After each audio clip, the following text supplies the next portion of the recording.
हे भगवान, मुंबई की ये गर्मी। आओ आओ निशा, कैसे हो आप? बस ठीक हूँ, गर्मी से हाल बेहाल है। तो आज मेरे लिए क्या सवाल है? अरे सवालों की कमी थोड़ी है मेरे तो फिर पास। पूछिए। फॉरम 20 से 28 साल की उम्र एक ऐसी होती है ना कि जहाँ पे हम स्टडी लाइफ से बाहर निकलते हैं और एक करियर बनाने की आगे बढ़ते हैं। ऐसे में पैसे बहुत बड़ी चीज़ होती है। कैसे इसमें हम पैसे को अहमियत दें या कैसे अपना फाइनेंशियल प्लान करें? निशा, ये जो एज है, इट इज़ एन एज जहाँ हम पॉकेट मनी की दुनिया से निकल के सैलरी की दुनिया में एंटर करते हैं। कई केसेस में लोग हायर स्टडीज़ के लिए भी ऑप्ट करते हैं, बट जनरली ये जो एज जहाँ हम सेटल होना शुरू करते हैं, हम ट्राई करते हैं कि हमें कौन सी लाइन में जाना है, किस कंपनी में काम करना है, किस तरीके का काम करना है। क्योंकि क्या होता है ना, कई सारे केसेस में जनरली अगर हम देखें तो 20 साल की उम्र तक हमें पता ही नहीं होता कि हमें क्या करना है आइडियली। हम पढ़ाई तो कर लेते हैं जो भी स्ट्रीम हमने चूज़ की है, बट आजकल इतने वास्ट वोकेशंस अवेलेबल है, इतनी वास्ट दायरे हैं लोगों के लिए सिलेक्ट करने के लिए, एंड नॉट जस्ट मतलब हमारे ट्रेडिशनल नहीं, बहुत सारे अलग अलग ज़रिए भी हैं आमदनी कमाने के। तो जहाँ हम सेटल हो रहे हैं, हमें फर्स्ट ये देखना है कि जो हमारी इनकम है, is it a regular fixed income like salary, या फिर कोई एराटिक इनकम हमें आने वाली है, कि जहाँ हम खुद का कुछ फ्रीलांसिंग कर रहे हैं या किसी कंपनी पे कमीशन बेसिस पे हम कुछ काम कर रहे हैं। बिकॉज आजकल जब हम एजुकेशन लेते हैं तो बहुत ही निश एजुकेशन भी हम ले सकते हैं, एक पर्टिकुलर फील्ड में। तो यदि हम उसी फील्ड में आगे बढ़ रहे हैं तो हमारे सोर्सेज ऑफ इनकम क्या हो सकते हैं, and it is not necessary that हम एक ही चीज़ के साथ अटैच्ड हो। बहुत सारे लोग कई सारी चीज़ें करते हैं, एंड फॉर्मल जॉब नहीं बोले तो कई सारे लोग जो है वो इस एज में they are taking up jobs like cloud, I mean they think of starting something like a cloud kitchen. Even business के भी कई आयाम हैं, कई अपॉर्चुनिटीज बिजनेस में भी होती हैं। बिल्कुल बिल्कुल। तो ये सारे सिनेरियो में जब भी आप जो भी फील्ड आप डिसाइड करो, उसमें इन्फ्लोज कहाँ से और कैसे आएंगे, ये बहुत ही ज़रूरी होता है। जितना हो सके पॉसिबल वहाँ पे आप जो भी आपकी इन्फ्लुएंस, अगर सैलरी है तो कोई दिक्कत है ही नहीं, वो सीधे आपके बैंक अकाउंट में आ जाएगी। बट यदि आप कुछ फ्रीलांसिंग करते हो या कोई और बिजनेस करते हो एंड उसमें थोड़ा भी कैश इनकम की इन्वॉल्वमेंट हो, तो आप शुरू से ही आपकी जो अकाउंटिंग है वो बहुत ही स्ट्रांग रखिए and declare the income that you are earning. तो क्या होता है ना, बहुत सारे केसेस में हमने देखा है ट्रेडिशनली कि लोग इनकम ही कम डिक्लेयर करते हैं जब खुद की आमदनी होती है या खुद का बिजनेस होता है। तो आगे जाके when we have to have a strong profile या हमारा स्ट्रॉन्ग बेस दिखाना होता है इन फ्यूचर लोन्स अप्लाई करने के लिए वगैरह, तभी हमें दिक्कत आती है if we do not have a strong base from the beginning. तो वो एक आपको बहुत ही ध्यान में रखना है। और फिर आपकी इनकम शुरू हो गई है, तो जब फर्स्ट सैलरी मिलती है या फर्स्ट आमदनी होती है तो एक बहुत ही बड़ा हमें उत्साह होता है, एक अचीवमेंट होती है। हाँ बिल्कुल, एक अचीवमेंट होती है और उत्साह होता है कि ये हम कैसे खर्च करें और कहाँ खर्च करें। तो डोंट गो ओवरबोर्ड, सबसे पहले तो यही कहेंगे हम। फर्स्ट इनकम से ही आप ध्यान रखिए कि आप एटलीस्ट कुछ हिस्सा इनकम का निकाल के साइड पे रख रहे हैं, एंड ये साइड पे जो हम इनकम रख रहे हैं ना, उसको आप सेविंग्स या इन्वेस्टमेंट के ज़रिए से मत देखिए। At this age it is very necessary कि हम जब पैसे साइड में रख रहे हैं ना, तो हमें ये मेंटालिटी से रखें कि ये मेरे फ्यूचर सेल्फ के लिए है। मतलब आगे मेरी जो ज़रूरतें आने वाली हैं वो मैं इनमें से पूरा करूँगा या पूरी करूँगी। सो जो इंस्टेंट ग्रेटिफिकेशन जो हमें चाहिए होता है कि आज इनकम मिली और आज हमने सारा कुछ उड़ा दिया, वैसा नहीं होना चाहिए। हम थोड़ा बहुत पैसा सेव करेंगे, भले वो थोड़ा हो क्यों ना हो, मतलब it can be as little as a 500 और 1000 rupee. It is just that you have to get into the habit of savings. मतलब यहाँ अमाउंट मायने नहीं रखता है, यहाँ पे हैबिट मायने रखती है। ये जब आप शुरुआत से स्टार्ट करोगे ना, तो धीरे धीरे जब आप एक प्रॉपर जहाँ आप स्टेबल होने लगोगे ना, तो वो हैबिट इतनी इनग्रेन हो गई होगी ना आपकी रोज़मर्रा के जीवन में कि आपको पता भी नहीं चलेगा कि आप कितने अमाउंट सेव कर सकते हो। So habit is very important at this age. आपको इनकम मिली है, बैंक अकाउंट है आपका, if you do not, I mean try कीजिए कि जो बैंक अकाउंट है उसमें एक से ज़्यादा होल्डर हो, नॉट जस्ट यू, मतलब आपके पेरेंट्स को आप रखिए, नॉमिनेशन कर दीजिए। एंड इस एज में यदि आपको हायर स्टडीज़ करनी है या फिर कोई गैजेट खरीदना है या फिर बाइक खरीदनी है, गाड़ी खरीदनी है, जो भी करना है उसको आप डिसाइड कीजिए कि खुद के लिए एक टारगेट रखिए, खुद के लिए एक एम रखिए और वो एम के हिसाब से आप आगे बढ़िए।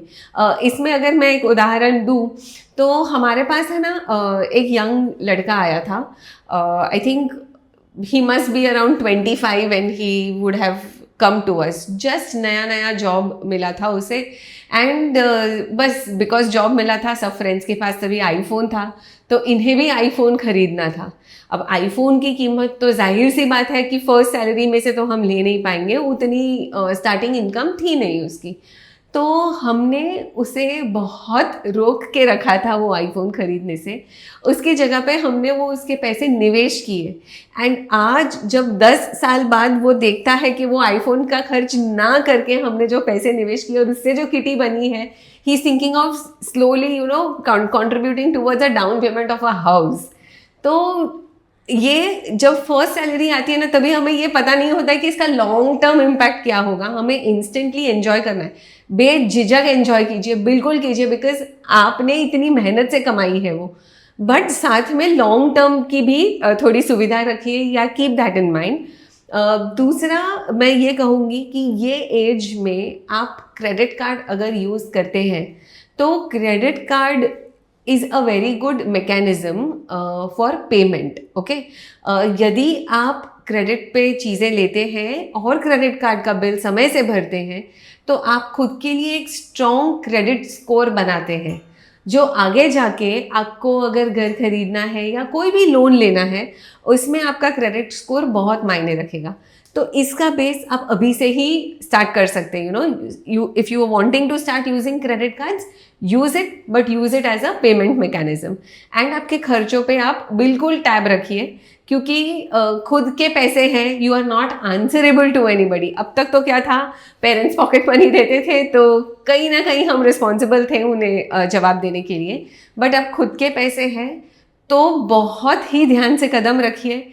आपकी जितनी भी विश लिस्ट है एक लिस्ट डाउन कीजिए, कि ये एज में मुझे ये करना था। हर किसी की विश लिस्ट होती है, ट्रैक पे जाना है, कोई माउंटेनियरिंग करनी है या कुछ एक्सपीरियंस करना है, वो सारी चीज़ों के लिए आप पैसे सेव कीजिए या आपकी इनकम में से थोड़े थोड़े साइड पे रख के बकेट लिस्ट टिक करते जाइए, तो आपको भी कुछ सेंस ऑफ अचीवमेंट भी रहेगा एंड साथ ही साथ आपकी सेविंग्स भी होती रहेगी।